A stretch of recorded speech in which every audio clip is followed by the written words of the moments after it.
Bismillahirrahmanirrahim. Alhamdulillah vassalatu vassalamu ala rasulillah. Amma ba'd. Assalomu alaykum va rahmatullohi va barakatuh. Muhtaram aziz jamoatul muslimin, bugungi suhbatimiz rizq haqida bo'ladi. Chunki inson bolasi borki, rizq topishga harakat qiladi.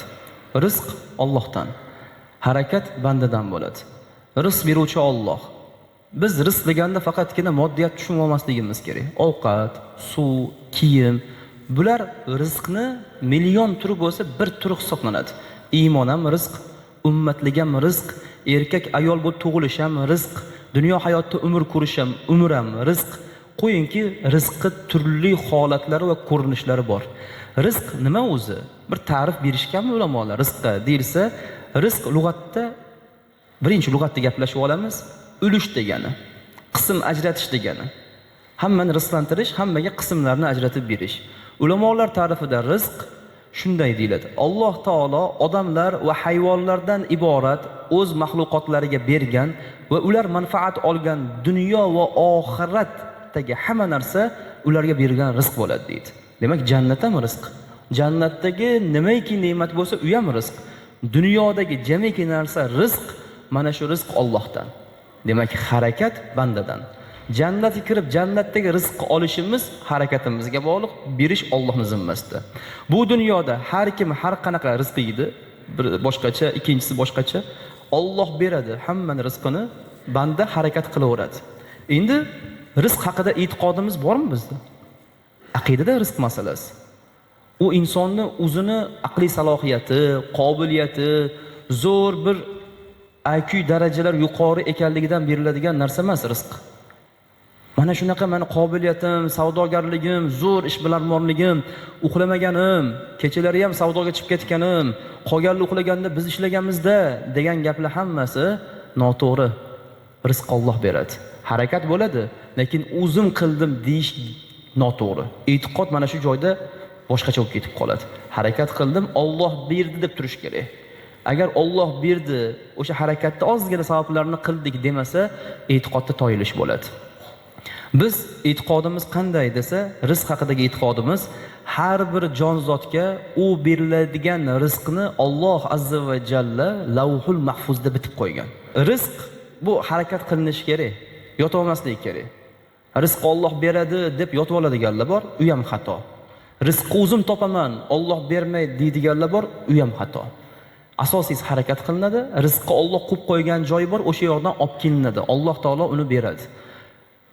O'sha rizq o'zimning qobiliyatimdan keldi degan odam bor tarixda bitta. Kim edi o'sha? Qorun. Hamma bilimdorlar borda biladi. Hammalar bilishadi. Maşallah. Maza qilasizda bunaqa jamoat bilan. Ikki taraflamali suhbat bo'lsa, rohatlanasiz. Qorunga Musa alayhisalom aytgandilar: "Ahsin kama ahsanallohu ilayk." Qasos surasida keldi. Ey Qorun, ey qarindoshim, Alloh senga ko'p yaxshilik qildi, to'g'rimi? Juda keng imkoniyat, boyliklar berdi. Senga yaxshilik qilganidek, sen ham yaxshilik qil, ahsin dedilar. Kama ahsanallohu ilayk, senga yaxshilik qilganidek Alloh sen ham boshqalarga yaxshilik qil desalar, kibrlandi, oliylikka bordida innama utituhu ala ilmin indi dedi. Bunga hech kim yordam bermagan, Robbing ham yordam bermagan bunga. Banda ham yordam bermagan. O'zim huzurimdagi ilm bilan topdim. Nimaga yordam berar ekanman deydi. Yo'q dedi. Demak, u joyda toyilish bo'ldi. O'zim qildim degan. Hozir bir odamga aytsangizki, qarindoshlaringizga yaxshilik qiling, yaqinlaringizga yaxshilik qiling, bechorlarga yaxshilik qiling desa, ba'zi bir odamlar bor, ular dangasa bo'lib uxlayotganda biz ishlaganmiz, nimaga yaxshilik qilishimiz kerak ekan? Biz zakotni ham bermaymizmi? Dangasa bo'layotgan kambag'alga zakot beramizmi degan aqida bo'ladi bizda. Yo'q, u xato aqida. Alloh azza va jalla o'shani ber, sen vazifangni bajar deyapti. U yoq bilan ishing bo'lmasin deyapti. Biz vazifamiz bajarishimiz kerak. Berish dedimi Alloh, berishimiz kerak. U yog'i uni vazifasi. Qanaqa yurish? U Allohning oldida o'zi javob beradi. Biz vazifamiz bajarib qo'yaverishimiz kerak. Aytmasligimiz kerakki, men o'zim topdim, kechasi uxlamadim, hamma yotganda men uyg'ondim, menga yoshligimda hech kim qaramagan deb turib yig'lab orqasiga bitta bir qanaqadir g'amgin muzikani qo'yib gapirish boshlaydi. Shu gapmi endi? Ekranlarda chiqib inson hayotini noliydigan gap gapirish gapmi endi? Birorta ulamolarni ko'rdingizmi? İnsonlarni to'plab olib, yoshligi, tarixi, qiynalgani haqida gapirib berganmi? Yo'q. Ular faqat ilm bergan, ular faqat yaxshilik qilgan. Hozir shunaqa bo'lib qoldi. Hozir insonlarning rahmini qo'zg'ash zo'r bo'lib qoldi. Insonlarga doim nimadir bir g'amgin holatda gapirilsa, shu yaxshi bo'lib qoldi. Allohga shukr, alhamdulillah. Kimga yaxshilik qilaykin deb yuribman deyish o'rniga biz yoshligimizda deb gap boshlash g'alati bir insonlarga yoqimli bo'lib qoldi. Uni kuzatuvchilari ham, ha, yaxshi ketyapti ekanda deydigan qoldi. Yo'q, islom unga buyurmaydi. Islom Alloh taolo uni imtihon bilan o'tkazgan kunlarni odamlarga gapirib berib, biz qiynalgan edik, sizlar nima qilyapsiz o'zi degan gapni gapirtirmaydi. Hech qachon gapirtirmaydi. Aslida Alloh azza va jalla yo'lida bu gaplarni gapirish ham noto'g'ri-da. Chunki Alloh berdida, u tug'ilgan paytda hech narsasi yo'q edi. O'layotganda ham hech narsasi ketadi. O'ziniki bo'lmagan narsani men endi shularni qo'lga kiritdim deyishligi xato. Rizq borasida e'tiqodimiz mustahkam bo'lishi kerak. Asosiysi rizqni Allohdan, harakatni o'zimizdan deb bilishimiz kerak-da, harakatimiz hech qayerda gapirmasligimiz kerak. Nimaga? U kibrlilik bo'ladi. U manmanlik bo'ladi. Robbingga harakat qilganim uchun berdi degan gap bo'ladi. Ozgina savoblarni qiluvdik, Alloh savoblarimizdan da ko'p narsani berdi desa, odobdan bo'ladi, yaxshi bo'ladi. Xo'p, endi aytganimizdek dangasa ham bo'lmaydi. Yotib olib, Alloh rizqimni bersa yeyman, bermasa o'laman. Atrofda hamma menga yaxshilik qilishga majbur. Endi ikkinchi toifa odam bor. Odamlar menga yaxshilik qilmayapti, odamlar yomon bo'lib ketdi, odamlar o'zgarib ketdi, puli ko'payib yo'qib ketdi. Nimaga u odamlar faqat senga yaxshilik qilish kerak degan savol tug'iladi. Butun insoniyat majburmi o'sha odamni ko'nglini olishga? Butun insoniyat pulni olib borib berishga majburmi? O'sha qarindoshlari borib turib faqat sizga yaxshilik qilishimiz kerak deyish kerakmi? Shunaqa odamlar borki, hammadan o'pkalab yuradi. Jiyanim xabar olmadi, ukam xabar olmadi, akam xabar olmadi, men unga yaxshilik qilishim kerak emas, u menga yaxshilik qilsin. Nimaga biz doim haqqimizni talab qilamizda, majburiyatlarimizni bajarmaymiz? Shunaqa ko'p odamlar bor, Alloh rahim qilganlardan tashqari shu gaplarni gapirib yuradi. Yig'lab yuradi. Qachon gaplashsangiz, odamlar xabar olmayapti. Odamlar yaxshilik qilmayapti. Qo'shnim puli ko'p, menga yaxshilik qilmayapti. U uni vazifasi yaxshilik qilish. Yana takror aytamiz. Boyagida boyi vazifasi yaxshilik qilish edi, u kambag'al bilan ishi bo'lmasligi kerak edi. Endi kambag'alga nasihat qilganda aytiladiki, u boyi ishi kimga beradi, qayoqqa olib boradi, o'zi beradimi, qalbiga bog'liq, Alloh hidoyat solishiga bog'liq. Endi kambag'al odamning vazifasi esa iloji boricha harakat qilishga urinish, agar imkoniyati o'ta past bo'lsa Allohdan so'rash, Alloh o'zi narigi boyi qalbiga solib olib kelib qo'yadi. So'ramaslik kerak. Payg'ambarimiz alayhissalom aytadilar. Imom Termiziy rahmatullohi alayhi rivoyat qilganlar bu hadisda. Kim o'ziga tilanchilik eshigini ochsa, Alloh unga faqirlik eshigini ochib qo'yadi dedilar. So'ramaydigan banda bo'lish kerak. Sahobalarga payg'ambarimiz alayhissalom aytdilar: "Men sizlardan bir ahd olmoqchiman" dedilar. Shu ahdga kim vafo qilsa jannat kafilligini beraman dedilar. "Yo Rasululloh ayting. Biz o'shanga ahd beramiz.